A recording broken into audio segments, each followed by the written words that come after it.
Hello, dear students. Good morning to all. Now, today we will start the new chapter, chapter number 6, Gurur Ka Anjam. That is on page number 39, okay, in your Urdu book. So, let's start. But first of all, I want to tell you that yesterday I have sent you Alfaz Maine, means word meaning, जो आप लोगों ने learn कर लिए होंगे. I hope you all have learned and you have read properly. सो गुरूर का meaning आपको पता होगा, जैसे कि आपके चैप्टर का नेम है गुरूर का अंजाम. गुरूर का मीनिंग होता है घमंड, अकड़, okay, proud in English. Okay, so गुरूर का अंजाम. Now let's start this chapter. किसी जंगल में एक शेर रहता था. पूरे जंगल पर उसकी हुकूमत थी.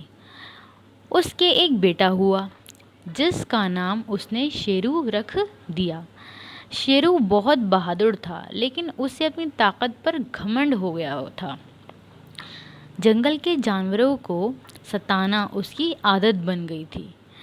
शेरू को इस बात का भी गुरूर था कि वो जंगल का शहजादा है. वो अपने आगे किसी को कुछ नहीं समझता था. जब शेर का आखिरी वक्त आ पहुंचा तो उसने शेरू को अपने पास बुलाया और नसीहत दी. नसीहत मीन्स अच्छी सलाह, अच्छी बातें, अच्छी एडवाइस, ठीक है, उसे समझाया, नसीहत की कि देखो, अपनी रआया का ख्याल रखना. रआया मीन्स आवाम की, पब्लिक, जनता, आप हिंदी में कह सकते हो. रआया का ख्याल रखना, उसे किसी तरह की तकलीफ़ ना पहुंचने देना. और हाँ, एक बात और याद रखना कि वो आदमी से बच कर रहना. ठीक है, उसने कहा कि एक बात ज़रूर याद रखना कि आदमी से बच कर रहना. जो भी आदमी हो वो बहुत चालाक होते हैं. उसने बताया कि आदमी, जो ह्यूमंस होते हैं, वो बहुत चालाक होते हैं, उनसे बच के रहना. अपनी आवाम का ख्याल रखना, अपनी रआया का ख्याल रखना. रआया मीन्स उनकी आवाम क्या होती है? जानवर जो थे आसपास जंगल में, वो उनकी आवाम थी, वो उनकी पब्लिक थी, वो उनकी जनता थी. ठीक है ना. देन राजा की वफ़ात के बाद जंगल के जानवरों ने मिलकर शेरू को बादशाह बना दिया. वफ़ात मीन्स डेथ. जब उसके राजा की डेथ हुई, उसकी वफ़ात हुई, तो जंगल के जानवरों ने मिलकर शेरू को बादशाह बना दिया. वैसे भी वो सब शेरू से खौफज़दा रहते थे. खौफज़दा मीन्स उससे डर कर रहते थे. उसके अलावा उनके पास और चारा भी ना था. अब तो शेरू के गुरूर का कोई ठिकाना ना रहा. वो जिस जानवर को चाहता परेशान करता. वो पहले ही इतना ज़्यादा परेशान करता था, और उसके बाद जब उसके पापा की डेथ हो गई, शेर की डेथ हो गई, उसके बाद क्या किया उसने, वो फिर उसका वो राजा बन गया. और जब वो राजा बन गया तो वो हर किसी को परेशान करता था. कुछ रोज़ बाद उसे ख्याल आया कि इसके बाप ने मरते वक्त उससे कहा था कि आदमी से होशियार रहना. शेरू ने सोचा कि ये आदमी कौन है, कहाँ रहता है, मैं इससे नहीं डरता, मैं तो इसे ख़त्म कर दूँगा.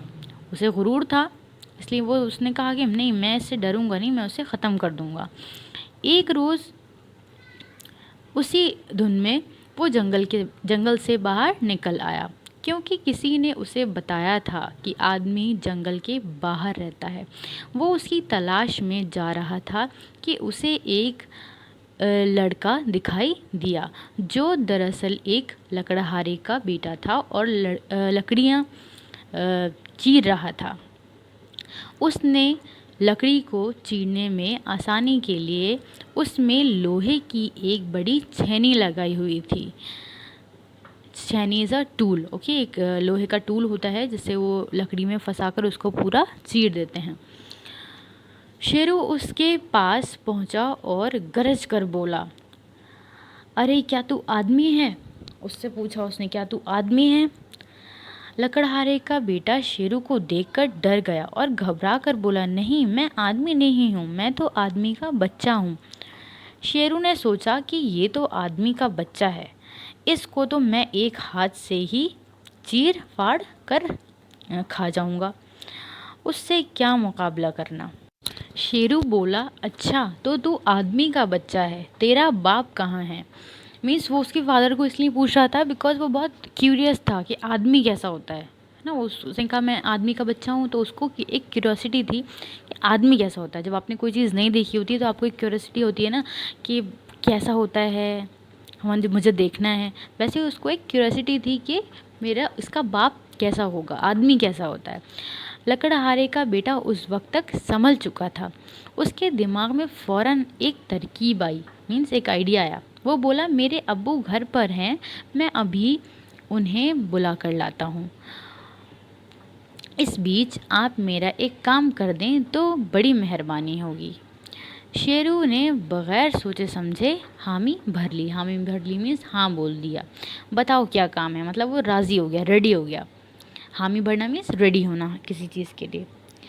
मेहरबानी करके उस लट्ठे को अपने दोनों हाथों से चीरे हुए जगह से पकड़ लीजिए, तब तक मैं अपने अब्बू को बुलाकर लाता हूँ। उसने कहा कि वो जो लट्ठा, जो भी वो वुड का जो पीस था, लॉग था, जिसको आप इंग्लिश में लॉग बोलते हो, वो लट्ठे, उसको लट्ठा बोलते हैं, ठीक है। इसमें जो लिखा है वो लॉग के लिए लिखा है।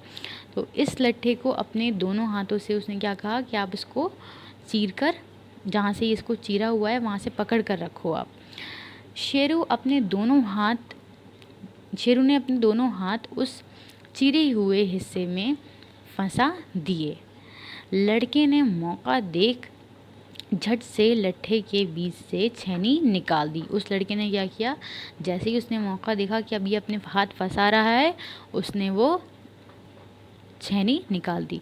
लट्ठे के दोनों हिस्से आपस में मिल गए और शेरू दर्द से कराहने लगा, क्योंकि वो बहुत टाइट होती है। जो वुड होती है, आप बीच में से अगर उसको चीरते हो और अगर आपके हाथ फंस जाए उसमें, तो वो आपके हाथ को पूरा टाइटली होल्ड कर लेगी। ऐसे ही उसके साथ हुआ। उसने अपने हाथ निकालने की बहुत कोशिश की मगर नाकाम रहा।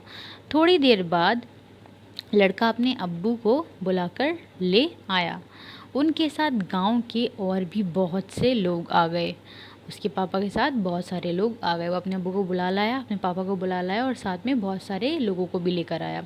उन सब ने हाथों में लाठियाँ थीं। उसने जब बताया होगा कि शेर है तो जाहिर सी बात है उन लोगों ने हाथ में लाठियाँ ले ली होंगी।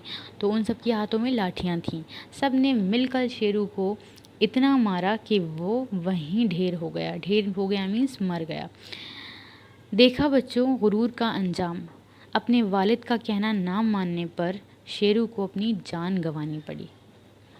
तो आप समझ सकते हैं कि अगर आप बड़ों की बात नहीं मानेंगे तो एक दिन आप लोग भी पछताएंगे। इसलिए हमेशा अपने पापा मम्मी की बात ज़रूर मानना चाहिए। अपने टीचर्स की, जो भी आपके एल्डर्स हैं, उनकी बात ज़रूर मानना चाहिए।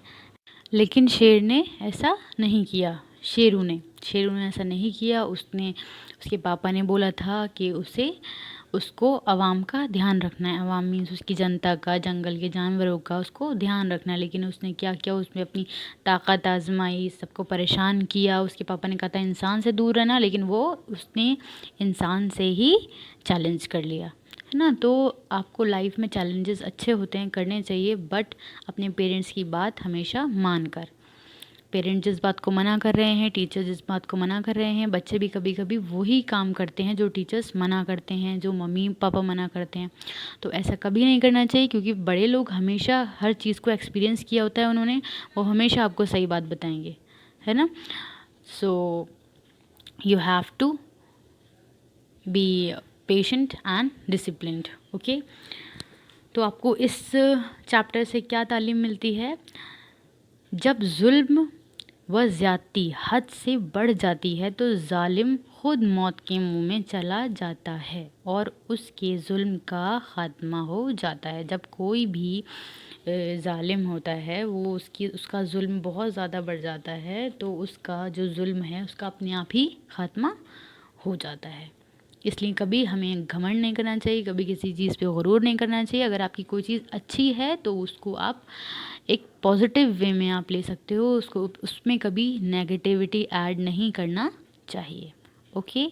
So that's all for today and I hope you all have understood this chapter, and now you have to do the work. I'm sending you the work, but you have to do very nicely, and I want each and every student's work, okay. So do it very carefully, very neatly, in a very good handwriting. So I'm waiting for your work. Send your work right now. Okay, just after this video. Okay, that's all. Thank you.